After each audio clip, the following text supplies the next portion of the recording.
York is the most exciting city in the world. It's a town of spectacular skyscrapers, millions of lights, and a rhythm that throbs 24 hours a day. This city has always had the greatest attractions, but New York has never seen anything like The Wiz, a new musical motion picture being made here that stars Diana Ross. He's the Wiz and he lives in I saw The Wiz and I couldn't get The Wiz off my mind. Something about it stuck. I guess the way the basic story is stuck in the minds of Americans since 1900 when L. Frank Baum wrote the book. The book, entitled The Wonderful Wizard of Oz, continued to capture the hearts of Americans for succeeding generations. It became one of the 15 best-selling books of the 20th century. But that was only the beginning. 1903, an enormously successful stage production. 1906, an elaborate slideshow produced by L. Frank Baum himself. With the advent of motion pictures came an abundance of Oz films. A 1925 version starred Oliver Hardy as the Tin Man. And who'll ever forget the 1939 MGM musical version starring Judy Garland? In 1974, The Wiz opened on Broadway, winning 7 Tony Awards. The first step was in trying to conceptualize how to make The Wiz a motion picture, which was a slow process. And as we were trying to work that out with the studio and with special effects and so on, I got a call. I was awakened at about 5 in the morning by a call from Berry Gordy. Diana Ross had just awakened him with this crazy notion that she should play Dorothy in The Wiz. And I said, what? 5 o'clock in the morning, she wants to play Dorothy in The Wiz? And by sunup, I thought it was a great idea. And by the afternoon, Diana Ross was playing Dorothy in The Wiz, and the deal was closed. And it was at that point that we began to look for a very, very major director to handle the project. It had grown from an idea of a small fantasy to a large major motion picture. The director chosen was Sidney Lumet. Sidney Lumet. He felt that today everybody lived in cities, and if we were going to make a modern Wizard of Oz, it would have to be urban. And since he's an inveterate, die-hard New Yorker, he wanted to do it based around New York. Sidney talks about working with Diana Ross.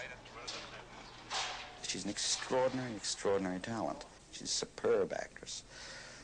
The voice we know about, and yet her singing reached a depth and a bigness of voice, surely vocally, the size of what she hit, the notes that she hit for the first time in her life. She's a giant. And just what's a whiz? Is he big? Will he scare me? If I ask to leave, will the whiz even hear me? How will I know then if I'll ever get home again? The Astoria Studios are really one of the most extraordinary movie-making facilities in the world. I don't know if you know it, it's the 6th largest soundstage in the world. It's got everything. It can handle 3 pictures shooting simultaneously in terms of the number of stages. It's got 13 editing rooms. It's got an orchestra recording room. It's got a dubbing theater. It's got looping rooms. It's got commissary facilities. It's got its construction area. It's even got a back lot. That's 2 square city blocks. So as a movie-making facility, it's one of the best in the world. Michael Jackson began his career as the junior member of the Jackson 5. Their big break came when they were discovered by Diana Ross. In this film, he plays opposite her as the Scarecrow. The director talks about him.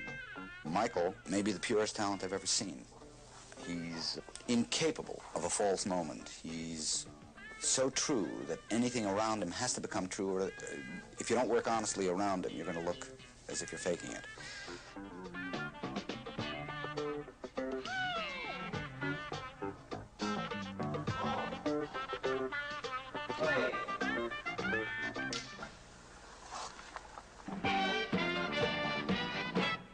You can win.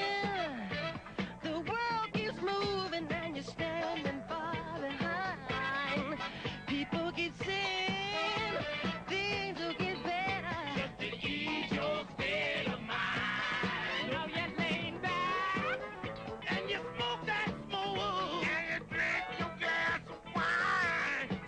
can win, child. You can't be giving. You can't get out of the game.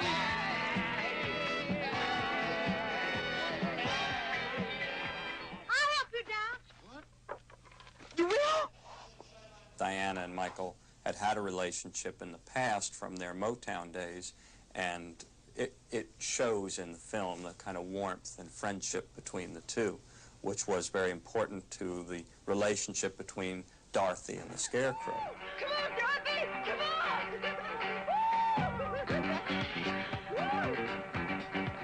Come on, now, get on down the road. Come on, get on down the road. Don't you carry nothing that might be alone. Come on, get on down the road. Pick your left foot up, bring your right one down. Come on, legs keep moving, don't you lose the ground. Just you keep on keeping on the road that you choose. Don't you give up on, don't you give up shoes. Sidney came in and said, "You know who should play the Tin Man?" I said, "I'm stumped on that one." He said, "Nipsey Russell." And it seemed like Nipsey Russell, the comedian. Well, the Tin Man, well, it's hard to know. So we had a reading. Nipsey came in. He had the entire part committed to memory, and he started to move. And he was so mechanical and so funny and yet so warm, he had the part. Get on down the road. Get on down the road. Don't you carry nothing that might be alone. Come on, get on down the road. Come on. I couldn't conceive of a lion other than Ted Ross, who had created the role and had won the Tony Award for the Broadway production of The Wiz. There was no one else who had that kind of bravura and that kind of... He becomes a lion in front of your very eyes. Get on down the road. Don't you carry nothing that might be alone. Come on, get on down the road. We decided the Emerald City we were going to build in the 8-square-block plaza behind the World Trade Center. And to that, which might be the largest musical production scene ever done, it was huge. The whole scene was an incredible production in and of itself. When we were shooting Emerald City, we had to place 22 playback speakers, hide them, design them into the set, because the dancers were so far apart that because of the speed at which sound travels, the dancers in the back would be hearing it close to a half-second or three-quarters of a second later than the dancers in the front. The logistics involved in creating a scene of this size and scope are monumental. We had 400 dancers making 3 complete costume changes. That's 1,200 costumes. And I would think the crew for the 4 nights down there must have run over 1,000. Just the wardrobe handlers. I think we had over 120 wardrobe handlers. We were using 9 generators. We used 35,000 lamps down there. The music of the film has been completely redone by Quincy Jones. Possibly, or at least in my opinion and in Sidney's opinion, the most talented arranger, composer, conductor, artist going today, and certainly the only one who could have handled the scope of The Wiz.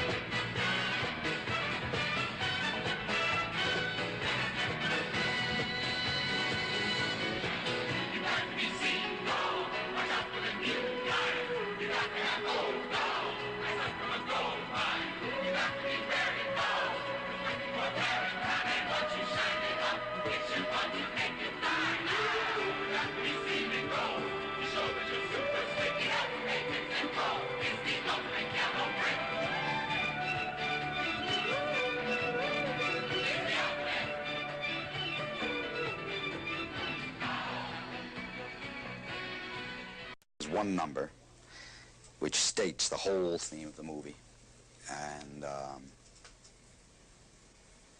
comes just before the end, and it needed a great singer. And if you're going to talk about great singers, that's one choice, and that was Lena. I want you to believe in yourself.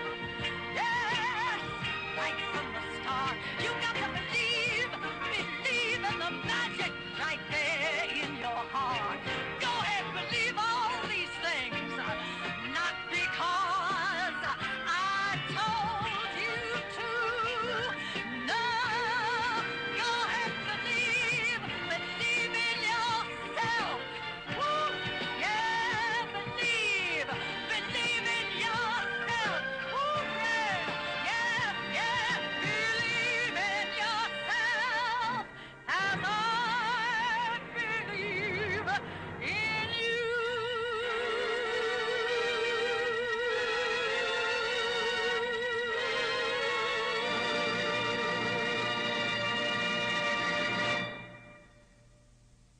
Nothing this large has ever been done in New York City in New York's history as far as films go.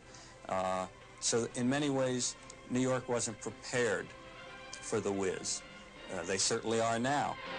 Everybody be glad, 'cause the sun is shining just for us. Everybody wake up into the morning into happiness.